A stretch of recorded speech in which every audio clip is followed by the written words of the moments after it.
It's a pleasure to be here with you on the final day of 2023 and the day before we begin to celebrate the 150th anniversary of Spiritualism's formal arrival here, and thus also the birth of the village of Lake Pleasant, the youngest and smallest community in the town of Montague, county of Franklin, the most rural mainland county of the Commonwealth of Massachusetts. I want to talk today about prayer in general and healing in particular. The new lexicon dictionary of the English language defines prayer as a humble communication in thought or speech to God or gods or an object or objects of worship, expressing one or more of four fundamental purposes: supplication, a request for a favor, and thus the umbrella under which healing for self or others most appropriately belongs. Thanksgiving, gratitude for gifts given, praise, adoration, and veneration in thought, word, and deed, confession, acknowledgement of past or current crimes against the self or others, and amends intended going forward to wipe the soul's slate clean. We who attend Sunday services and other offerings at the National Spiritual Alliance, whether routinely or sporadically, are a modern reincarnation of the earliest form of human society. We are hunters and we are gatherers. We are the hunters of universal spirit, which we call infinite intelligence, and the gatherers of earth plane human beings, those sufficiently like-minded enough in brain and body, in heart and soul, to band and bond together as a sacred and secular extended family, to allow ourselves and each other to practice what we preach. Today I want to concentrate on what it means to me to be a spiritualist healing channeler, which I have been for almost a quarter of a century. And also to concentrate on what it is intended to mean to you if ever and whenever you choose to sit in my healing chair. TNSA Sunday services always include a time for those attending to come forward, if they wish, and sit in a healing chair, to seek healing for themselves as well as healing for other souls on the earth plane, or for progression for souls in the spirit world. It is my opinion that a spiritualist healing channeler does not heal. Rather, a healing channeler is a conduit for healing, a human soul who offers a clear, clean pipeline through which healing can flow from spirit source, the twin-gendered Lord in the lady and lady in the Lord, the master male and female conscious, creative, and sustaining energetic source of all realities, of all dimensions, to human souls seeking healing, or to spirit souls seeking progression, advancement, and enhancement of learning in the ever afterward.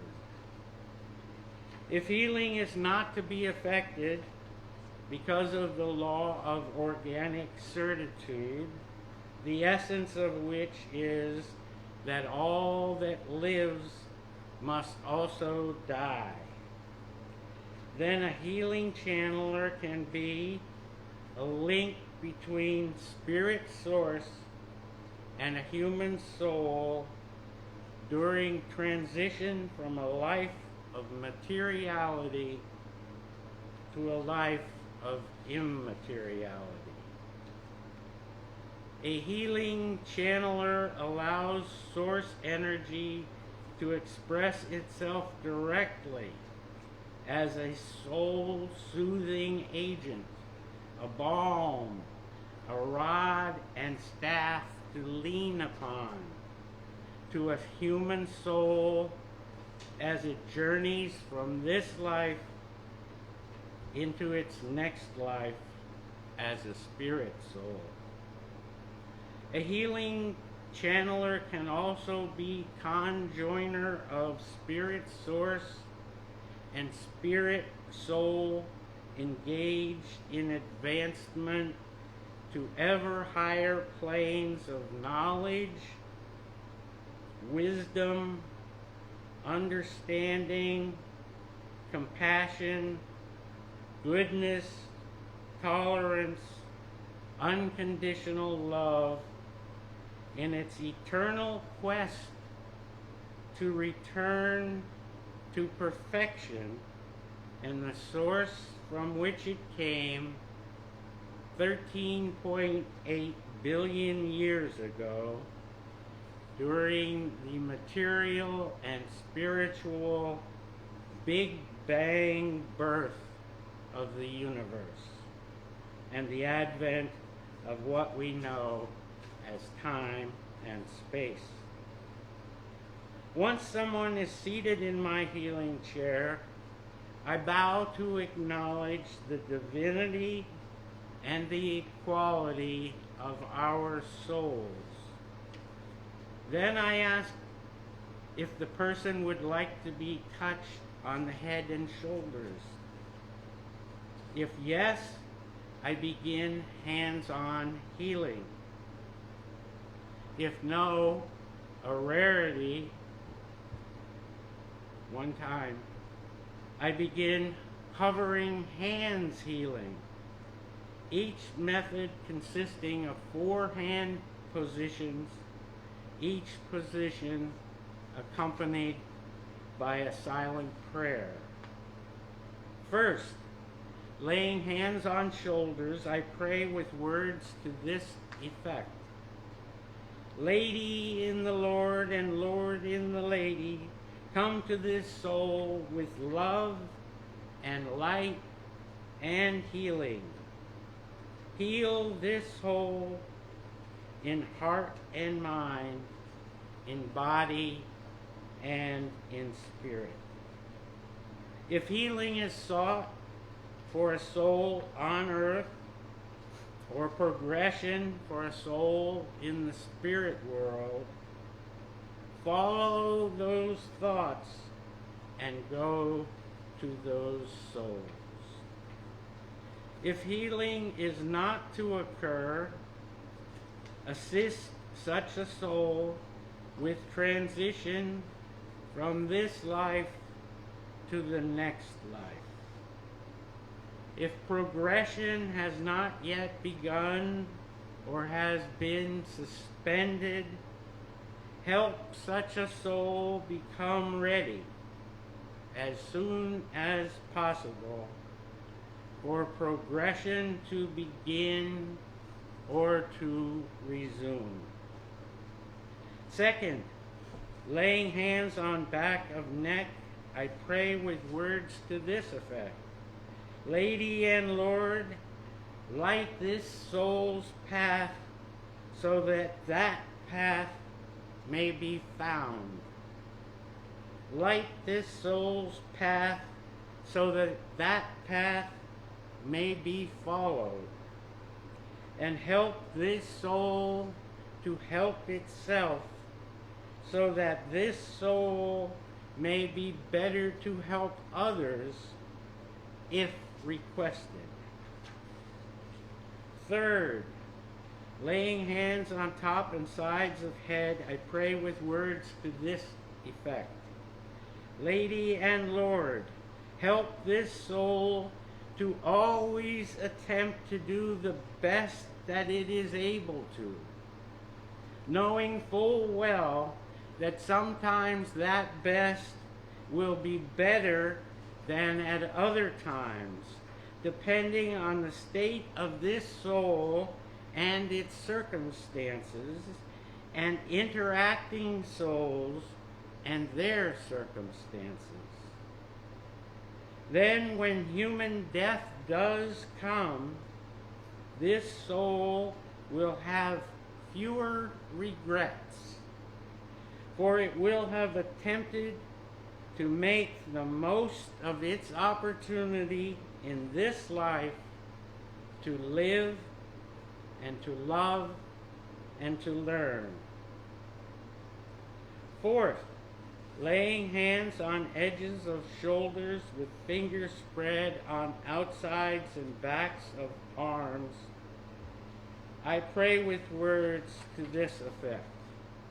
Lady and Lord, come to this soul with love and light and healing. Be with this soul at all times and in all places. Guard, guide, love, touch, hold, heal, and teach this soul now and forevermore. Healing channeling completed, with hands still on edge of shoulders and fingers spread on outsides and backs of upper arms, I pray with words to this effect. My best wishes and best prayers also flow from my soul to yours, and to any soul on whose behalf you may have requested healing or progression. Then, as sign of our impending parting, I lean down and whisper near the left ear, may peace be with you, my friend. In 2+ decades as healing channeler, the prayers of souls who have been with me and my prayers for them and their others, in body and in spirit, may or may not have been answered in ways in which they were asked to be. But as a result of our time together, I am convinced that souls in my healing chair and I have received at least 2 precious gifts. Together, we gained from the act of covert inner utterance of our prayers to Spirit Source, and together we gained from the overt connection of laying on of hands an ineffable spiritual union of one human soul with another during our shared moments of divine and human goodwill. Thank you for being here today, and may we continue in the future to lend our hands together to assist at last the lion to lie down with the lamb.